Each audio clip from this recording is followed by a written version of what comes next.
This isn't the expected follow-up video to the Air movie, but I guess it works better than anything I could have imagined because I received an invite to correspond on CBS Friday morning to discuss the Air movie itself, Nike signing Jordan Brand back in '84, how prolific that was, how transcendent Michael Jordan is himself in the, sneaker industry, sports, being competitive in general, and just how bigger than life his entire product line became. And we all know that in sneakers, but I think with this movie, it goes out there to everyone. So I really appreciate you guys always tuning into any videos you may here on the channel. If you didn't check out my initial thoughts following the Air movie, I'll be sure to put that link below, but then also the full link for the CBS broadcast, and I'll show it after this just so you guys have a chance to see it. Trust me, it may very well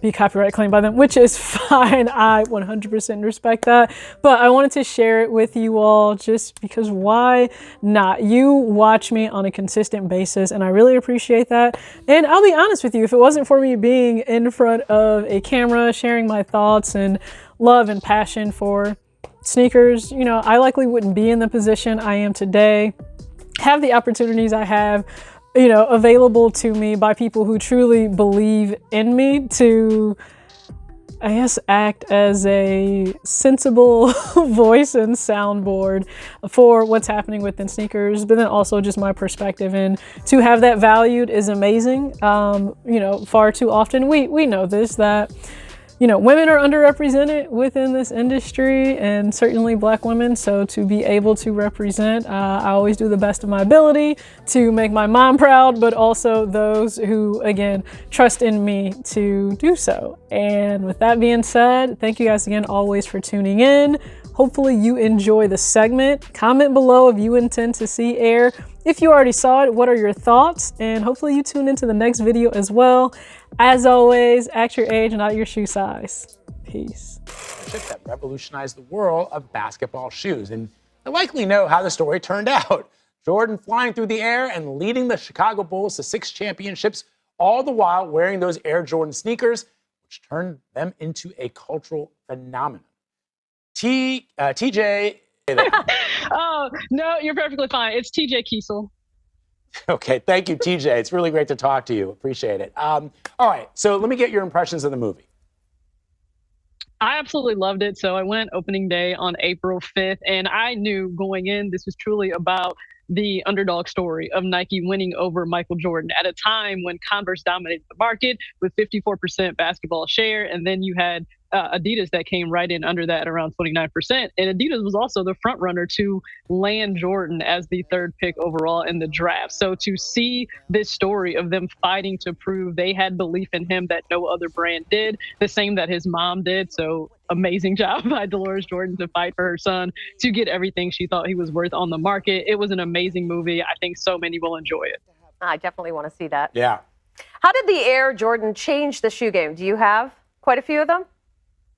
Oh, yeah, just right behind me, certainly. I am an avid fan since the time I was a little girl, Jordan Brand through and through. And I think people have to understand, and what they'll gather from this movie is Nike revolutionized how we look at branding overall. It wasn't just about placing another star into the shoe. That's what would have happened at Converse with Magic and Larry already on the actual roster itself of athletes. Instead, they wanted him to be the shoe. And that's exactly what it became. This entire product line is built around this player's confidence, swagger, what you know. So it wasn't just stepping into another pair of Nikes. It was stepping into an Air Jordan, and he transcended beyond just the court. They didn't want a pair that you only looked at on the court. No, now it's a coveted, you know, it's coveted footwear that you wear as part of your life. It's a true lifestyle decision that so many people make. I myself make, and we've seen that from 1984 until 2023. You walk into any room, someone's wearing Jordans. You know, it's so interesting because, as you know, TJ, there have been other endorsements by athletes of sneakers, right? I mean, the classic being the Chuck Taylors, which go back almost 100 years, and the Stan Smith Adidas tennis shoes. But there was something about, because I remember I was around in 1984 when the sneaker first came out, and it was a combination of we'd never seen a sneaker like this, and Michael Jordan was this incredible basketball player that also we hadn't seen the likes of in quite some time. I mean, there were still, great players like Magic and Kareem, but this was on another level. But now I wonder that everybody has got a sneaker endorsement. Everybody's out there with sneakers. I mean, do we still see NBA players wearing Jordans today, or is every NBA player wearing their own? So I think it's a healthy mix. You certainly have players that are happy to flex the coveted Jordans they have in their collection. I mean, take PJ Tucker, for example.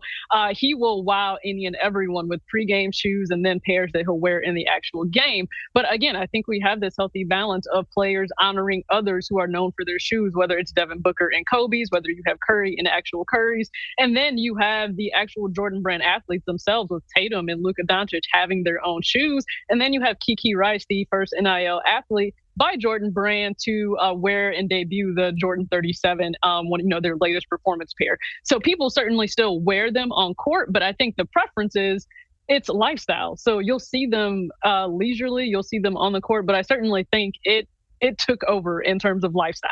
And that's nice because everyone isn't actively on a court as a competitive athlete, but you can wear Jordans leisurely no matter who you are. And Nike's coming out with a new pair of sneakers tomorrow. So tell us about that. And are you going to try to get a pair? You know what? So I'm using quite a bit more discernment in 2023 in terms of pickups because I have a lot. So I'm using a little bit more discernment. How many? You got to tell us how many. Yeah. How many? I would like that privacy respected at this time in terms of the count. A lot of sneakers. I can see your loved ones watching this clip and they're like, well, she said, how many? Yeah, we're not going to let that happen. I'm sure I would get a call from my mom immediately in terms of how many pairs. But I will say the Jordan 1 silhouette is the highest count model in my collection from lows to highs. I don't see that changing simply because it's such an iconic model. I mean, if you listen to what Peter Moore says in the video itself, it seems as if the Jordan 1 has always been here. It's natural, it's fluid, and that's exactly how I feel about it. All right. I would like to know the number. I also kind of want to know how much money you paid for those sneakers. That's a real question. Calling your mama right now. I think calling your moms right now. I think the true trick is to make sure that you're always budgeting for those sneaker pickups, right? Make sure there's a line item for sneaker pickups within your monthly budget, and it allows you to enjoy those pairs without any guilt. TJ Kiesel, thank you so much.